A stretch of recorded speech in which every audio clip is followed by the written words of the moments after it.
África ha ocupado la actualidad de la Iglesia esta semana y por dos motivos importantes. En primer lugar, se ha firmado un protocolo de intercambio de sacerdotes entre el organismo que agrupa a todas las conferencias episcopales europeas y su homólogo que agrupa a las conferencias episcopales africanas. Por este protocolo, sacerdotes africanos podrán venir oficialmente a trabajar en Europa y a ocupar tantos cargos en parroquias que están abandonadas por falta de clero. A la vez, los europeos se comprometen a ayudar a los seminarios africanos, sobre todo con dinero. Cabe la posibilidad de que algún sacerdote europeo vaya a trabajar a África. Esto efectivamente es posible, pero en este momento creo que es poco probable. Se produce así un fenómeno a la inversa de lo que ocurrió en el siglo XIX. En aquella época fueron muchísimos los sacerdotes europeos, sobre todo de fundaciones religiosas, padres blancos, combonianos, y de muchos otros, que fueron a evangelizar el África subsahariana. El cristianismo estaba empezando a desarrollarse allí y había muy poco clero nativo. Era una iglesia que nacía, era una iglesia que empezaba. Ahora es África la que viene a evangelizar a la vieja Europa, pero el motivo es justo el contrario. En Europa la iglesia es una iglesia que en este momento está muriendo. Confiemos en que los sacerdotes africanos que vengan a Europa no se dejen infectar por el virus libertario que es el de la acomodación al mundo y que es el que está matando la Iglesia en el viejo continente. La otra noticia de la semana relacionada con África la ha protagonizado un cardenal, el cardenal Ambongo, congoleño, que es el que preside ese organismo de las conferencias episcopales africanas. Ambongo ya fue noticia hace unas semanas cuando, en nombre del episcopado africano, rechazó la declaración Fiducia Supplicans que permite la bendición a parejas en situación irregular, heterosexuales u homosexuales. Aunque después ese rechazo fue pactado y por lo tanto se suprimieron algunas de las cosas que habían sido dichas por los episcopados africanos para no hacer más sangre, y se permitió que el motivo fundamental del rechazo fuera la cultura africana.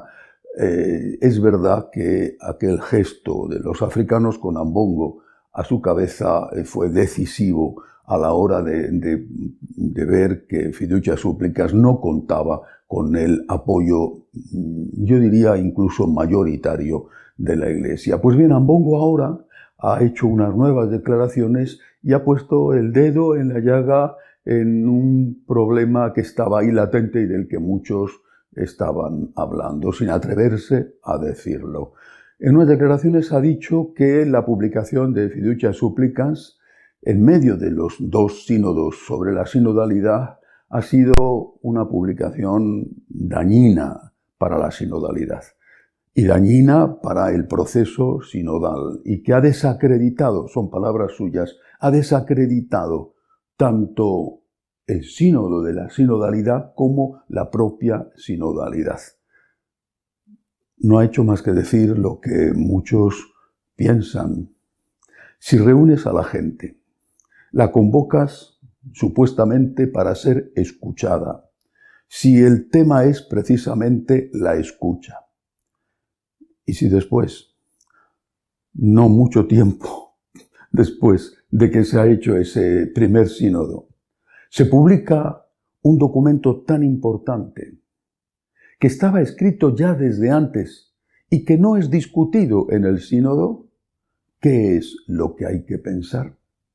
Porque en el sínodo, en la primera parte del sínodo sobre la sinodalidad, de los 28 grupos de trabajo, en 26 de ellos ni siquiera se planteó la posibilidad de la bendición de las parejas homosexuales. Ni siquiera se planteó, solo se planteó en 2 de los 28 y aún así ni siquiera con mayoría.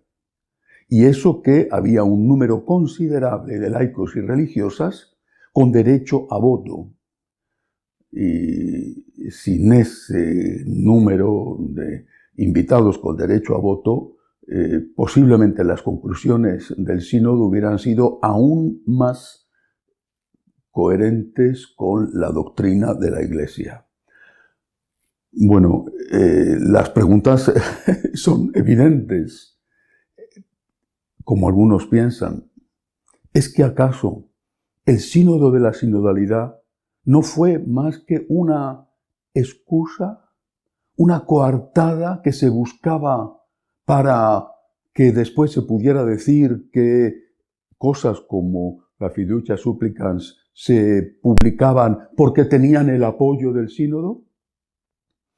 Es que, repito, como muchos piensan y el cardenal Ambongo ha puesto sobre la mesa, es que en realidad de lo que se trata no es de escuchar, sino de hacer lo que se tiene previsto hacer.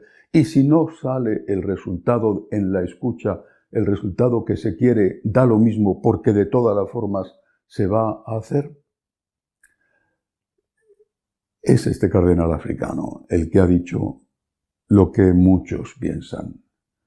Fiducia supplicans no solamente ha provocado un problema de rechazo en muchísima gente de la Iglesia, y no solo en el continente africano, sino que ha desacreditado el sínodo de la sinodalidad y la propia sinodalidad. ¿Qué escucha hay cuando los que han sido llamados para ser escuchados no son tenidos en cuenta? ¿Qué tipo de sínodo es el que se ha creado? ¿Es un sínodo dedicado a la escucha de la voz del pueblo de Dios, incluidos sus pastores? ¿O es una coartada que no ha salido bien y que tenía como objetivo la publicación de ese tipo de documento y en el fondo la modificación de la moral sexual de la Iglesia? Insisto, son preguntas que muchos se venían haciendo y que ahora el cardenal Ambongo ha puesto sobre la mesa. Y esto nos lleva a una cuestión. Es una cuestión que quizá no es oportuna en este momento, pero que también está apareciendo en muchísimos medios de comunicación. ¿Quién será el próximo Papa? El Papa Francisco tiene 87 años y para la edad que tiene goza de buena salud. Por lo tanto, desde ese punto de vista resulta inútil hacer quinielas de papables. Pero la situación de la Iglesia lleva a que estas quinielas se hagan, aunque mi opinión es que generalmente no sirven para mucho, pero ahí están. Y dentro de estas quinielas, en este momento, el papel del cardenal Ambongo cobra un gran protagonismo, precisamente porque está presidiendo ese organismo de conferencias episcopales de África que está demostrando ser el lugar de la Iglesia Católica donde hay más vitalidad, más fuerza para evangelizar y también más vocaciones.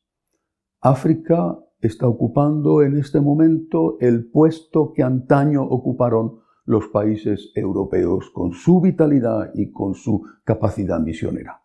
El hecho de que sean misioneros africanos los que vayan a venir ahora a evangelizar Europa es muy significativo. Y el hecho de que sea África quien se oponga a una declaración del Vaticano que mueve de alguna manera unas raíces tradicionales, dogmáticas, y el hecho de que sea este cardenal africano el que ponga sobre la mesa la crisis en que ha sido introducido el sínodo debido a la publicación de la Fiducia Supplicans, dice mucho sobre lo que puede ser el futuro.